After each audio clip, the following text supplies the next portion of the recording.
Well, hello, everybody out there. How's everyone doing today? And welcome to another episode of Disney Marvel Podcast Live. It is Saturday night, and today we are talking The Bad Batch, Star Wars The Bad Batch to be precise, latest Disney Plus series regarding Star Wars animated series. First full dedicated animated series for Disney Plus of Star Wars. We had the last season of Clone Wars, but this time, that was just one season. The rest of it was on other channels. That was a Cartoon Network. But this one is strictly Disney Plus. It is Disney Plus's own show, and if you've been watching it, you know why I'm talking about it. If you haven't watched it and you like Star Wars, watch it.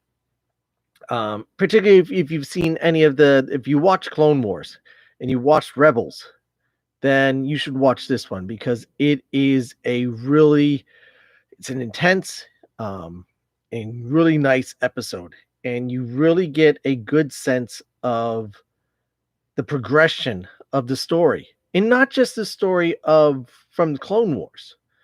It's the progression of the story from of all of Star Wars. When you think about it, how we ended up at the end of episode 3, and then where we got to in episode 4, a lot happened. A lot happened. And maybe we got some information in books. We got Rogue One, we got Solo. That gave us a little bit of information about stuff going on. What we're getting in Bad Batch, is a slower telling of the story of what all is happening. Where before we just got the movies. In a movie you get 2.5 hours of it telling you a condensed story. Here we have 16 episodes that is spelling out. And who's to say we're only getting 16 episodes? This is just season 1. Most likely we're getting a season 2. We get a season 2, say it's another additional 16. That's 32 episodes at roughly half an hour each. It's a lot of time that we get to find out about everything that's happening, about how everything is moving forward. 16 hours, to be exact, but how everything is moving forward in the Empire, or how the Empire is growing and how they got to where they are to the point that we saw them in episode 4. So we get a lot of stuff that way. So yeah, that's kind of what I want to talk about today. So I hope everyone out there is doing well. You had a good week. New episode came out on what day was that? That was Wednesday, of course. It took me a little bit to get to YouTube. I forgot to bring it up to YouTube sooner. But yeah, last week's episode, the 40th anniversary episode of Great Muppet Caper. That was fun discussing with Matt Leonard, of course, knowing all things Muppets as he does.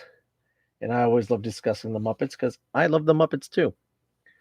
Also, just some quick things, some housekeeping, rumors or discussions. Not even necessarily rumors, but evidence, concrete evidence that the dining plan and Fast Pass will be coming back.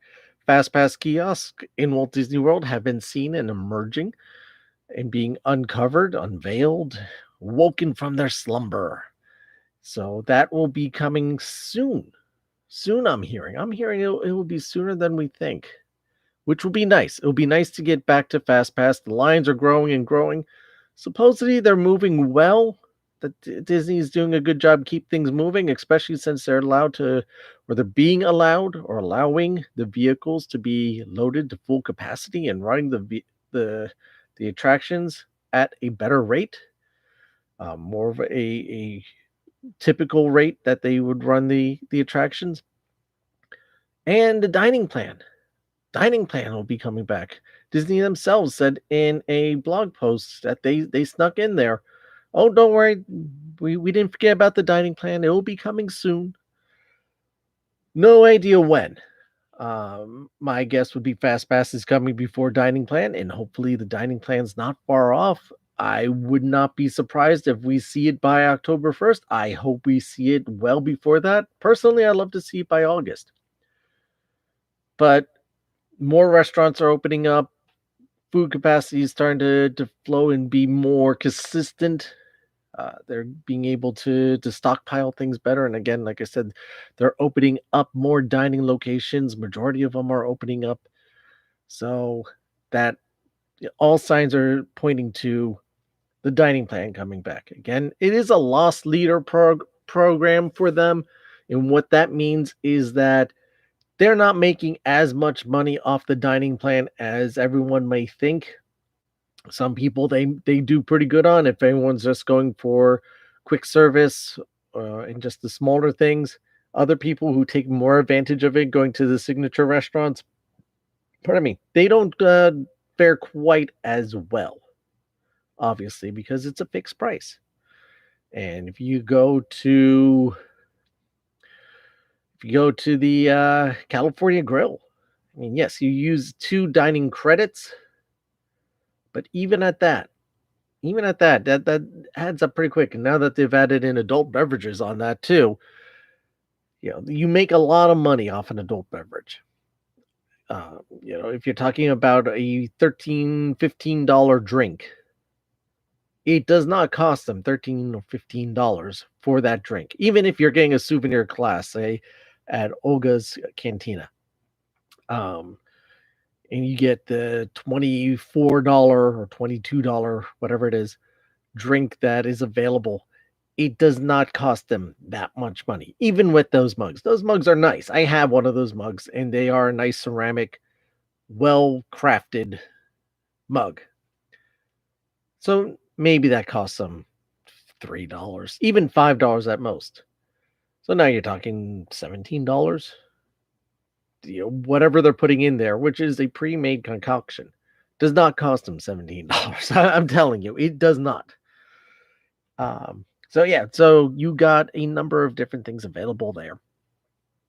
You also have so that should be coming back soon. I expect that coming back sooner than later, most likely this year. Worst case next year, but I'm gonna put my chips in on by October. October 1st is I'm gonna say my point, but we shall see. But also in the meantime, on good news, more positive news, we had the return of fireworks just in time for 4th of July. July 1st, Walt Disney World started its fireworks back up. We had Happily Ever After debut or return to the Magic Kingdom and in all of its splendid glory. And then you had Epcot Forever 2.0 version of Epcot Forever, as people are calling it on the social media, that returned also in Epcot on July 1st to just spectacular and just it's hard to picture the parks without fireworks. It's been so long. It's been so long since we've had fireworks. With gone to a park without having to have fireworks there. It's the best way to end the day. It increases the magic. It definitely increases the magic. And maybe pay attention to next week's episode, where maybe I'll be talking about the nighttime spectaculars. Let's see what we have planned, shall we? But yeah, so the fireworks are back, better than ever. Well, yeah, we got 2 shows. Fantasmic is still not slated to come back. Supposedly they're working on Fantasmic. Let's see what happens there. Galactic Nights, the fireworks show at the studios, the Star Wars one is not back yet either. Are we going to hear about that soon? Maybe. I don't see why not, with everything else going on. They may have to kind of replan things. Probably not, though, because they had the construction going on already, so they should know how to shoot those off. So that should be coming soon. I would say that's coming soon. Obviously, no fireworks in Animal Kingdom because you just don't do fireworks in Animal Kingdom. but no nighttime show either. So if you're at Animal Kingdom at night, go to Pandora, do yourself a favor, walk around the world of Avatar and take in its beautiful glory and just how amazing it looks. And you go back to 2019 when I was talking about when I first got to walk around there, and I even streamed the video of it. Um, so maybe I'll do that again. Maybe if I'm in Animal Kingdom at night, maybe I'll be going live from Avatar and walking around and just show you how wonderful it is and how spectacular the Imagineers did with Pandora, and just the bioluminescence is the word that they use for that place, and the sounds, the looks, the feel, everything is just spectacular. But moving on from there to a galaxy far, far away, like I said, tonight's topic, the Bad Batch. So, what is this, the Bad Batch? Kind of the funny way to think of it. It's almost like Star Wars A-Team. And if you're ever a fan of the A-Team back in the 80s, like I wasn't. I actually was not an A-Team person. Excuse me. Yes, I am drinking from my Star Wars mug while we talk about Star Wars, wearing my Star Wars shirt. If you're ever on a recording with me, you will see I dress the occasion. So just a little behind the scenes of how the Disney Marvel podcast is done. Yes, when I was talking to Matt Vogel, I had a Muppet shirt on. Same thing. Well, same thing with Mike Quinn. I think I had a Muppet shirt on then as well. When I talked to Daniel Ross, I had a Donald Duck shirt on. I dress for the occasion. Yes, I am one of those people who goes to the theme park and themes my shirt to the park that I'm going to. And that's how I have fun.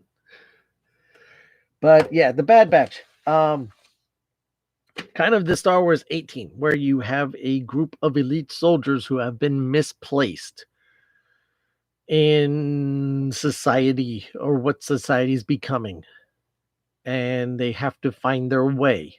This is where we are 10 episodes in. That they kind of have these missions that they have to keep going on and that they're assigned to. Kind of becoming mercenaries in a way of the Star Wars world.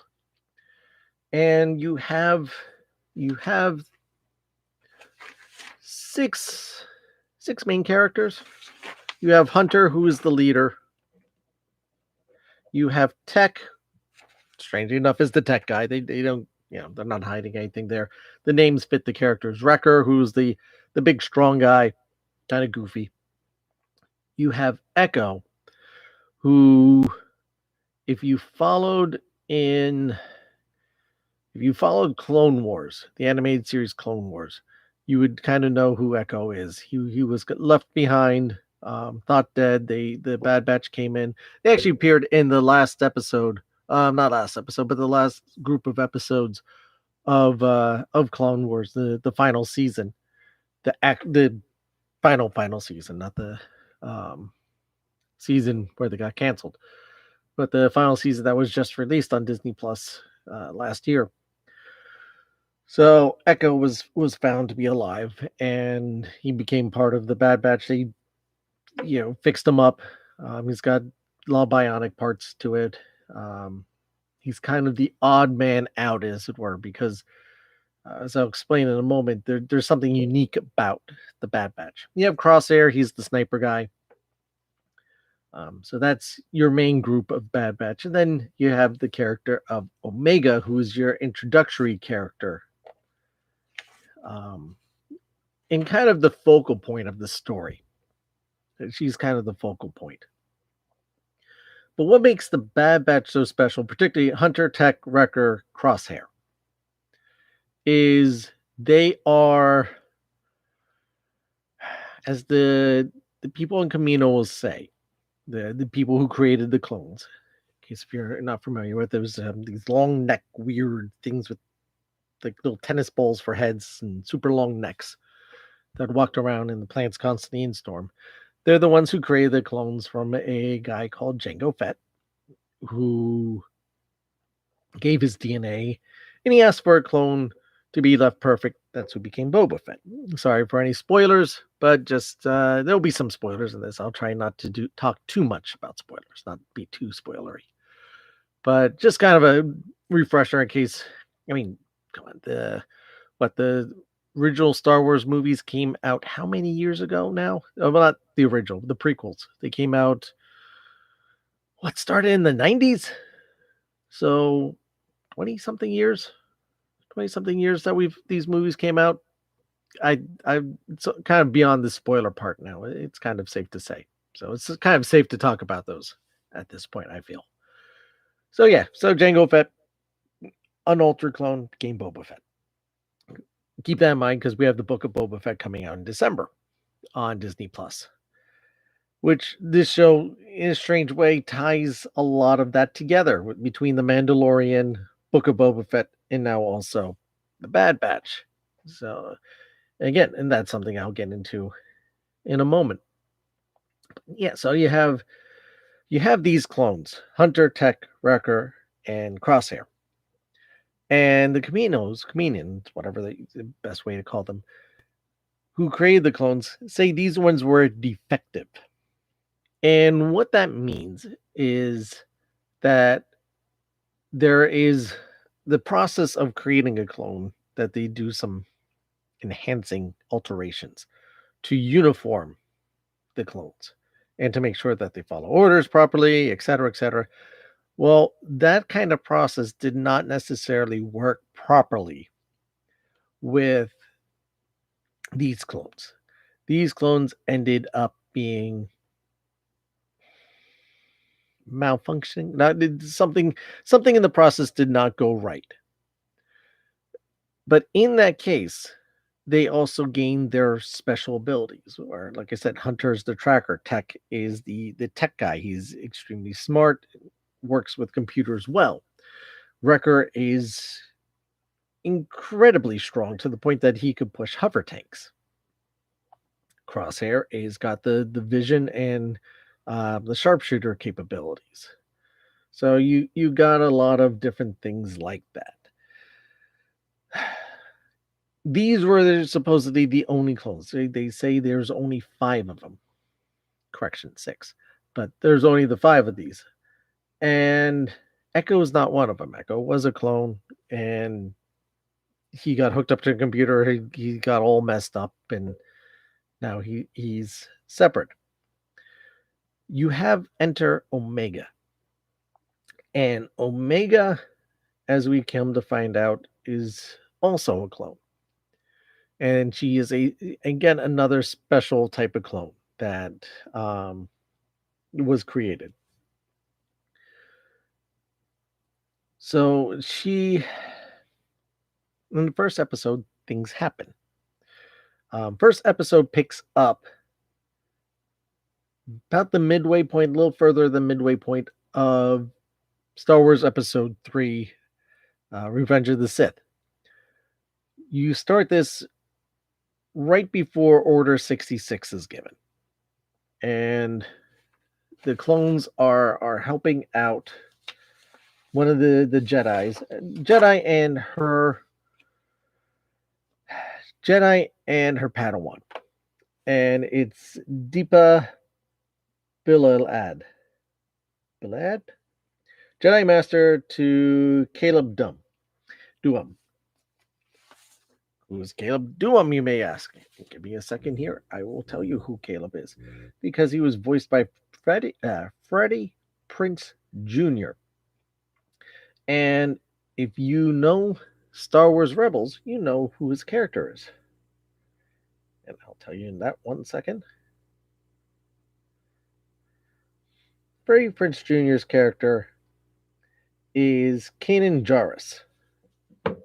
Changes his name. This is his beginning, sort of, and how he ended up on the run. So you get again more backstory tying everything together. So now you've tied it. You've already tied in within the first few minutes, 3 minutes. You've tied in Rebels to this.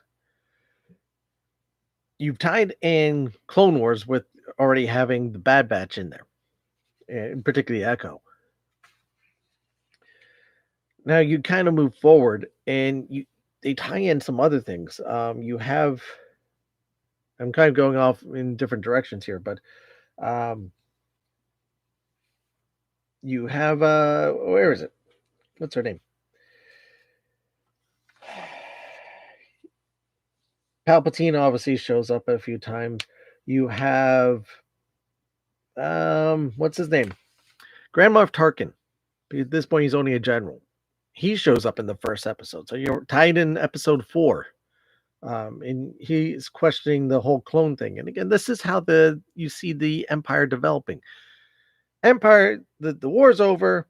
Palpatine is declared the new Galactic Empire. The end of the Republic and new Galactic Empire shall be forming up now. And you have all these officers dressed in their grayish tan outfits coming around and saying their things and promising new hope in the Empire will take care of everybody. The Empire is here to make things better. We've heard that before. And so Tarkin comes in and starts questioning, do we really need these clones anymore? Is this the best use of resources for the Empire? He kind of gets a look at Clone Force 99, which is the Bad Batch. And kind of has weird thoughts about how that all plays out. Something happens. I won't get into it, but they kind of go in two different directions. And it's a very interesting device. It's not a new story. It's not a new way of telling a story. It's kind of been done before in some other movies and shows and kind of the direction that the story takes, but it works well for this. It works very well for this. Also, eventually, Fennec Shan shows up too. So, a little spoiler there. Fennec Shan shows up. Ming-Na Wen. Again, now tying in Mandalorian, Book of Boba Fett.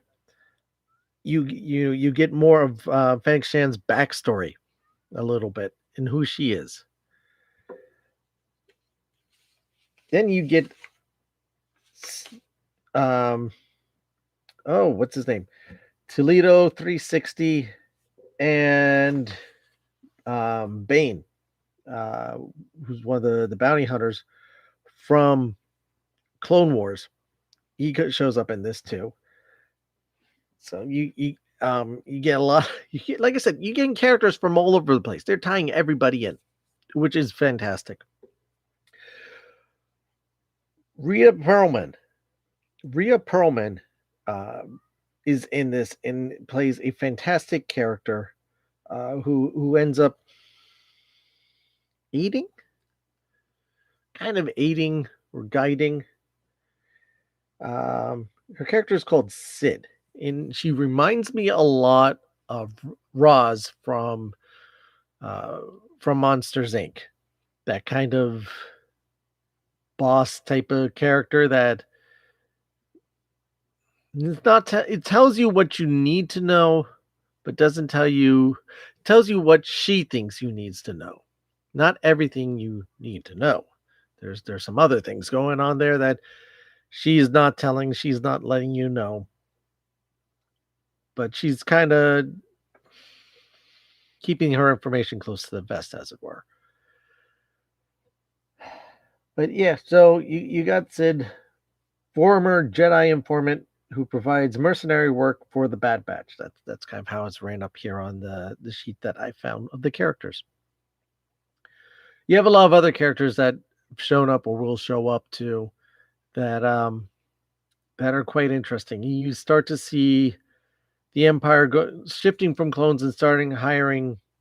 Well, hiring is a loose term, but recruiting non-clone troopers to be the stormtroopers, and kind of the relationship between them. and it's like I said, you kind of see the development of the empire, which I think in itself is a very interesting thing because it's something that, besides some of the books, we really haven't gotten to see before on the screen. See a little bit in Rogue One, you see a little bit in Solo, but not in the longer format of a show. Which I really really am enjoying watching that as much as the adventures of Clone Force 99, the Bad Batch, and what they have to do with Omega. Now, kind of the interesting thing about Clone Force, and if you've watched the Clone Wars series, you get a sense, you will understand what this is. All the clones are voiced by D. Bradley Baker.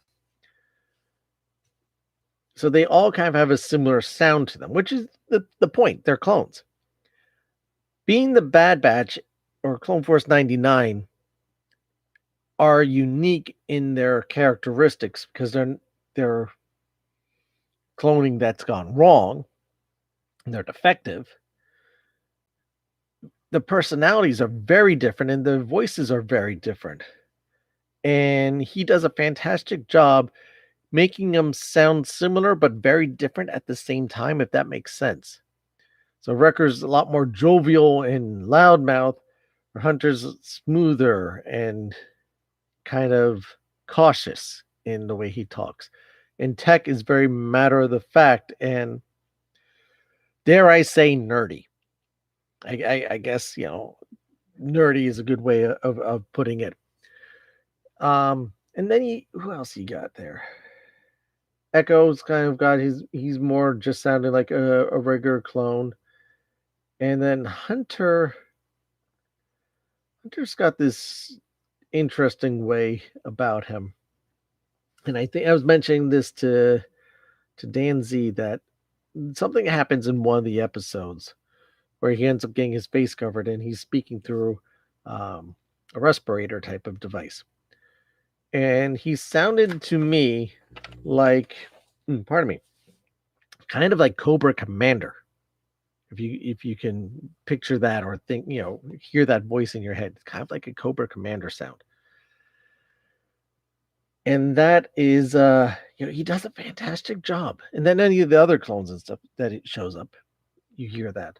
Now, they've gone as far as, and this is kind of where it diverges a little bit from episode 4, 5, and 6, is that you will hear and see within the Empire female officers and female stormtroopers.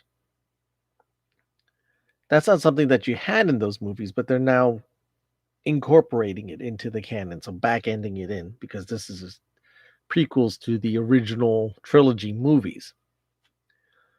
And so you hear that, sometimes amongst all the clones, so you hear D. Bradley Baker's voice, then you hear some non-voices of his, some men and some women ones as well. There was a particular episode just about 2 episodes ago where they're on a spaceship, and there was a battle going on, and you could clearly hear female Imperial officer or Imperial character stormtroopers. There's also an Imperial officer that was female. Let's see if I could get her. Braggs is her name.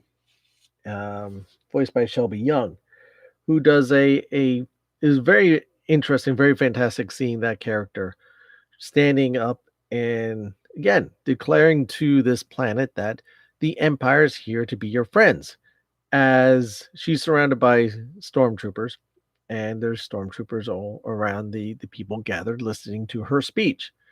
And the Empire is good for everybody and take care of you. We'll provide you with food and everything that you need. Just be loyal to the Empire and the Empire will take care of you. Right. So, yeah. And then things kind of go wrong and the true colors of the Empire are shown. The tanks come in and the troopers take their position. So this is where we've gone with this show. So if you watched it, gotta let me know what you think. Because so far, I think it's been spectacular. Every week, for the most part, it's getting better. Start off a little slow. Episode 1 was kind of drawn out. Maybe should have been split into 2 episodes. Episode 2 was interesting for character building. Again, they brought in another character from Clone Wars there. And kind of you got to see where his future, kind of where things was. He was the defector character, if you remember him. Uh, what became of him, and you kind of teaching life lessons to Clone Force 99, because what do they know? They're kind of without a purpose now, since they um, have run from the Empire and out on their own. And yeah, so each episode things start building, but you really get, again, you get a sense of how the world is changing, and you just get a lot of stuff going on. And like I said, each episode kind of builds and builds, and the tension keeps building. You find out more, and I think that's also something special about this show. I mean, the other ones, maybe not so much. Clone Wars, maybe you didn't have this as much because of who the characters were, or all the characters. Rebels, maybe a little more so because new characters again and timeline. But Bad Batch, you don't know what's the outcome of these characters.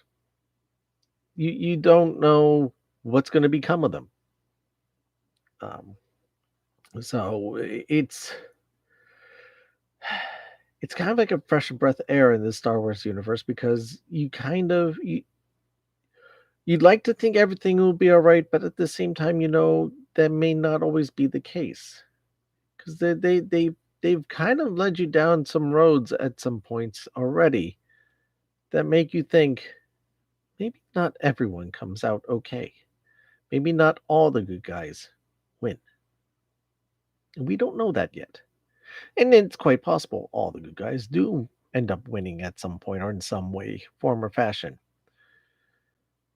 But again, we're not 100% on that, because we know nothing of the future of Clone Force 99 or a lot of the clones in general.